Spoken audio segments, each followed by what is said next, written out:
Ketika kerajaan mengumumkan pembukaan permohonan vaksin AstraZeneca fasa kedua pada bulan Mei 2021, ramai antara kita yang kecundang menekan butang refresh dan tidak kurang juga berasa rimas kerana tidak dapat melepasi saringan sistem. Keadaan huru-hara dengan pelbagai masalah teknikal menerusi laman web milik kerajaan ketika itu. Bukan hanya berlaku di Malaysia, bahkan rakyat Amerika Syarikat sendiri mengalaminya ketika mereka berpusu-pusu mendaftar secara dalam talian untuk mendapatkan vaksinasi. Ada segelintir pemohon terpaksa memilih gambar basikal berkali-kali.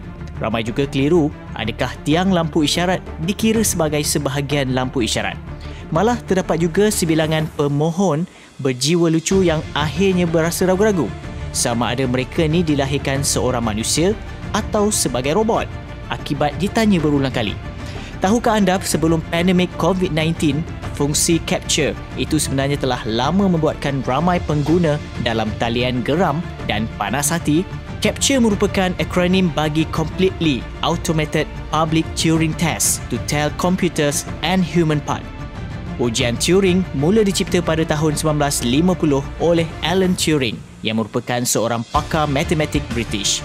Beliau yang juga dianggap bapa pengasas kecerdasan buatan iaitu Artificial Intelligence yang mana kita dengar AI telah menghasilkan satu ujian untuk mengenal pasti adakah sesebuah mesin mampu mempunyai kecerdasan yang mirip dengan akal seorang manusia.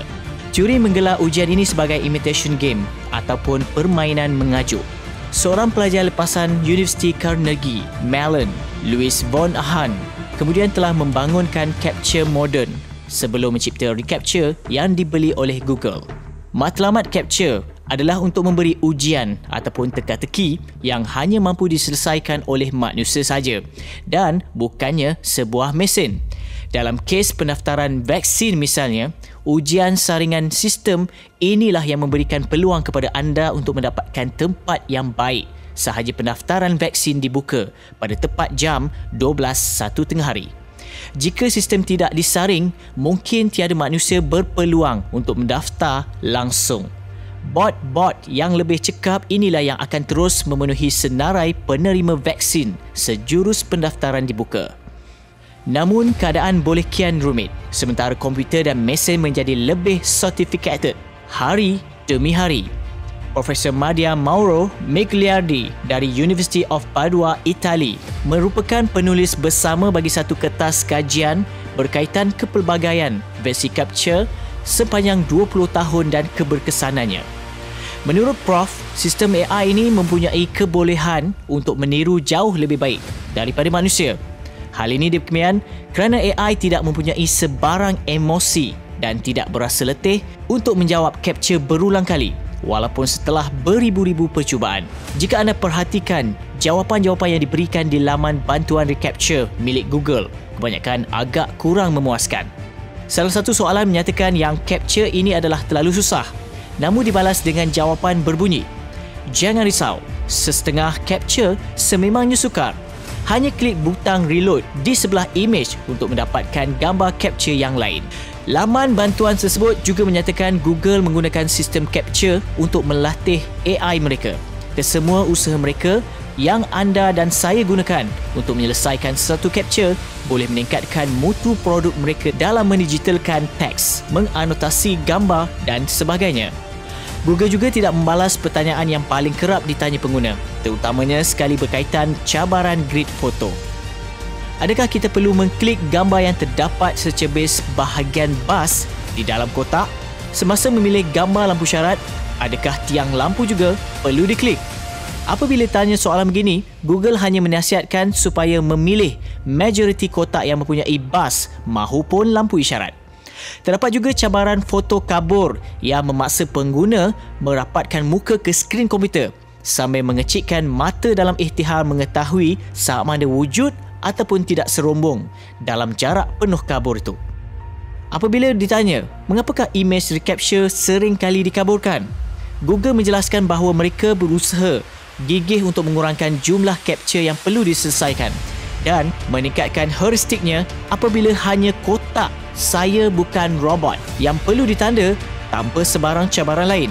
Menurut Miriam Gura dari University of Genoa, Itali, yang menulis kertas kajian berkaitan capture bersama Prof. Madhya Migliardi. Imej-imej kabur ataupun Herod Benyot ini sengaja dibuat demikian supaya ia lebih sulit dicam oleh bot walaupun dilengkapi teknologi pengecaman imej yang tercanggih. Capture sering digunakan di laman web yang berbeza namun mempunyai matlamat yang sama, iaitu memastikan pelawat adalah pengguna yang sebenar dan bukannya sejenis robot. Pada tahun 1999, laman web Slashdot telah menjalankan ujian dalam talian untuk meninjau sekolah siswaza manakala yang menjadi pilihan pelawat bagi program sains komputer. Ketika itu, para pelajar daripada Carnegie Mellon dan MIT telah mencipta bot untuk menghantar undian berulang kali secara automatik mewakili pusat pengajian masing-masing. Apabila undian ditutup, didapati kedua-dua pusat pengajian menerima beribu-ribu undian berbanding institusi lain yang hanya mencecah ratusan undi. Di sinilah capture memainkan peranan dengan mengelakkan sesiapa pun memanipulasikan sistem undian dalam talian. Selain itu, capture juga digunakan dalam borang pendaftaran seperti di laman web Yahoo Mail ataupun Gmail yang memberi pengguna akses akaun secara percuma. Capture dapat menghalang penghantar spam daripada menggunakan bot untuk mencipta email spam dalam kuantiti yang banyak. Begitu juga dengan laman web yang menjual tiket dalam talian. Capture mengelakkan ulat-ulat tiket memborong bersih jualan selain memberi peluang kepada pelanggan yang sah untuk membeli secara adil. Sekiranya mana-mana pemilik laman web ataupun blog memilih untuk tidak menggunakan capture, mereka mungkin akan berhadapan dengan masalah pendaftar ataupun komen spam secara automatik setiap hari. Ramai penggonam dan perisian spam yang akan sentiasa mencari jalan untuk mencerobohi laman web anda. Menurut dua pakar penyelidik Microsoft, Kumar Caterpillar dan Prentice Simon, manusia mempunyai kadar kejayaan sekitar 80% untuk menyelesaikan mana-mana masalah capture, manakala komputer pula hanya mempunyai peluang berjaya sekitar 0.01%. Oleh itu, jelaslah kewujudan capture amat bermanfaat khususnya buat pemilik laman web dan blog supaya laman mereka dapat dilindungi daripada ancaman bot ataupun penghantar spam. Namun begitu, anda disyorkan untuk menggunakan sistem capture yang dipercayai seperti reCAPTCHA keluaran Google berbanding menggunakan sistem capture sendiri atas faktor keselamatan. Akhir sekali, jangan lupa subscribe channel Kongsi Cerita dan jangan lupa share dan juga like.